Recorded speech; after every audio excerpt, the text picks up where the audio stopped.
Most people think Social Security is some kind of government savings account with your name on it. It's not. Understanding how the money actually flows through this system changes everything about how you should think about your benefits. Here's what's really happening. Every paycheck you receive, money gets pulled out for something called FICA taxes. That stands for Federal Insurance Contributions Act. But what matters is this: that money doesn't go into an account with your name on it. Instead, it goes directly to current retirees who are collecting benefits right now. You're not saving for yourself. You're paying for someone else's retirement while hoping future workers will do the same for you.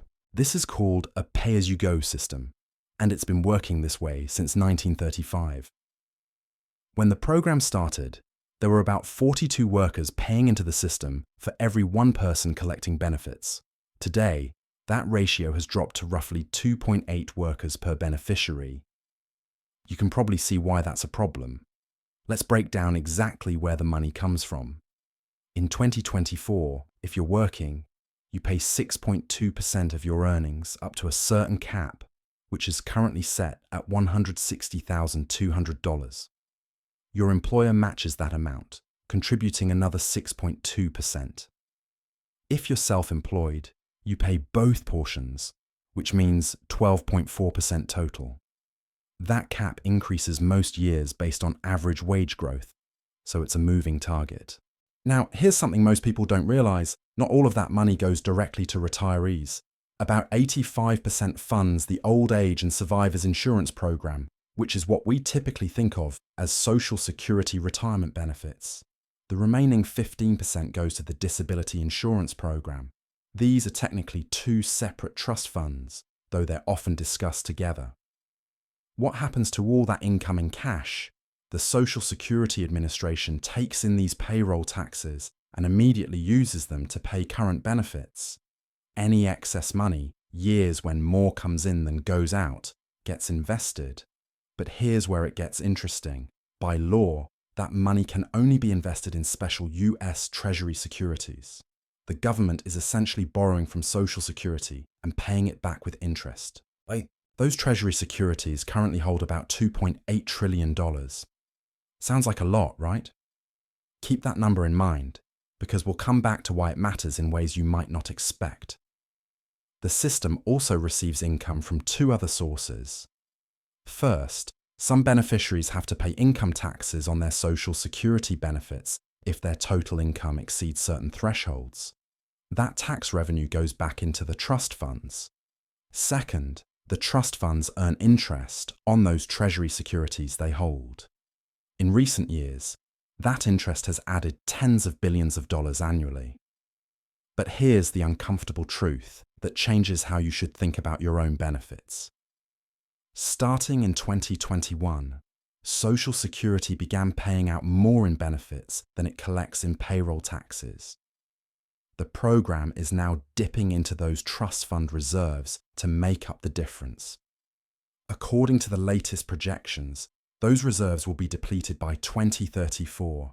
Not might be, will be, if nothing changes. What happens then? This is crucial to understand. Social Security doesn't go bankrupt or disappear. The program will still collect payroll taxes from workers.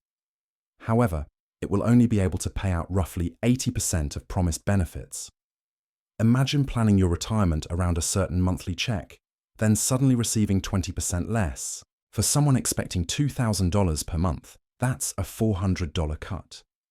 Why does this matter for your personal decisions? Because the political pressure to fix this problem creates uncertainty. Congress could raise payroll taxes. They could increase the income cap. They could reduce benefits for higher earners. They could raise the full retirement age even higher than it already is. They could means test benefits, giving less to people with other retirement income. Any combination of these changes could happen, and nobody knows which ones or when. Different proposals are floating around Washington right now. Some suggest eliminating the income cap entirely, so high earners pay Social Security taxes on all their income, not just the first $160,200. Others propose a gradual benefit reduction for wealthier retirees. There's talk of adjusting the formula used to calculate cost of living increases. Each solution creates winners and losers. The demographics driving this crisis aren't changing. Baby boomers continue retiring in massive numbers. People are living longer, collecting benefits for more years than the system was designed to handle. Birth rates have declined, meaning fewer workers are entering the system to support each retiree. This isn't a temporary blip, it's the new reality.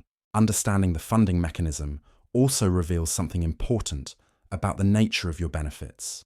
They're not guaranteed property rights. They're statutory benefits that Congress can modify. The Supreme Court confirmed this in a 1960 case called Fleming versus Nestor. You don't own your future Social Security benefits the way you own money in a bank account. You have an expectation of receiving them based on current law. But that law can change. So what does all this mean for someone trying to decide when to file? The funding crisis creates a hidden variable in your calculations.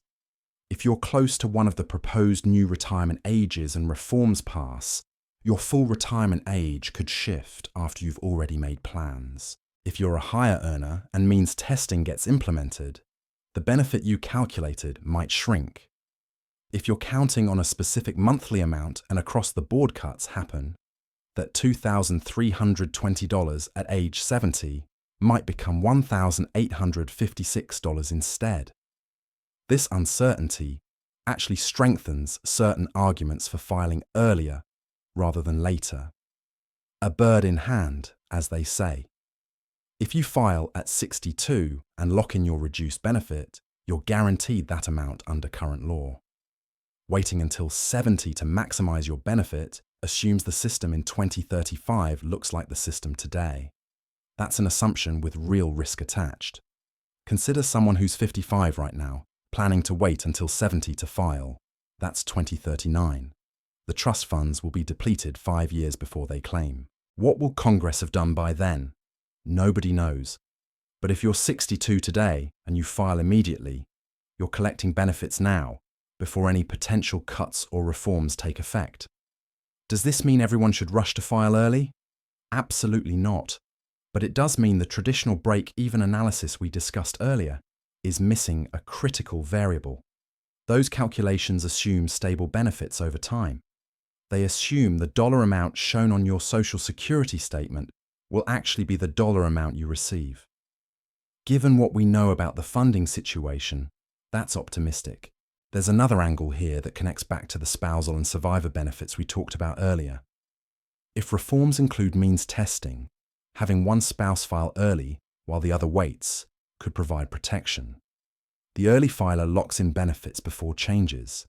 The late filer maximizes their benefit, which becomes the survivor benefit when one spouse passes.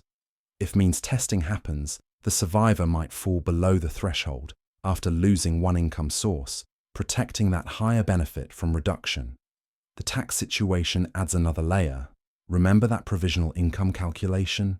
Right now, up to 85% of your Social Security can be taxable depending on your other income. Some reform proposals suggest changing this, potentially making more or even all of your benefit taxable. If you have significant IRA or 401k money that you'll need to withdraw in your 70s because of required minimum distributions, taking Social Security earlier when your other income is lower could reduce lifetime taxes. You'd be taking benefits during years when they're taxed at a lower rate, before those RMDs kick in and push you into higher brackets. Let's talk about something most people overlook completely: inflation protection. Social Security benefits receive cost of living adjustments. Whatever amount you lock in gets adjusted upward most years. If you file at 62 and receive that $1,180 per month, that amount increases with inflation. In 10 years, it might be $1,500 or more, depending on inflation rates.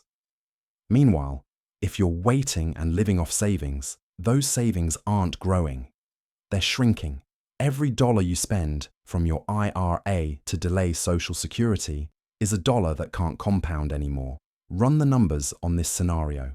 Someone files at 62, gets a reduced benefit, but leaves their retirement accounts untouched for 8 more years. those accounts grow. Compare that to someone who drains $50,000 from their IRA each year from 62 to 70 to delay filing. They get a bigger Social Security check eventually, but they've pulled $400,000 from accounts that could have been growing. Which scenario actually leaves you wealthier at 80? It's not always the delayed filing. The health insurance factor deserves mention too. If you're between 62 and 65, you're not on Medicare yet. If you're not working, you're paying for private insurance or COBRA, and that's expensive. Taking Social Security at 62 might cover those premiums, bridging you to Medicare eligibility. That's real money that affects the actual break-even calculation. Here's what it comes down to. The decision of when to file isn't just mathematical. It's not even mostly mathematical. It's personal, situational, and increasingly uncertain, given the funding challenges ahead. The system is changing. How it changes, we don't know yet, but ignoring that reality when making your decision means you're planning based on an idealized version of Social Security that might not exist when you need it. Your health, your family situation, your other income sources, your need for money now versus later, the uncertainty of future benefits, the tax implications, the opportunity cost of spending other savings, and yes, what you want to do with your younger retirement years. All of these matter more than finding the mathematically optimal break-even age.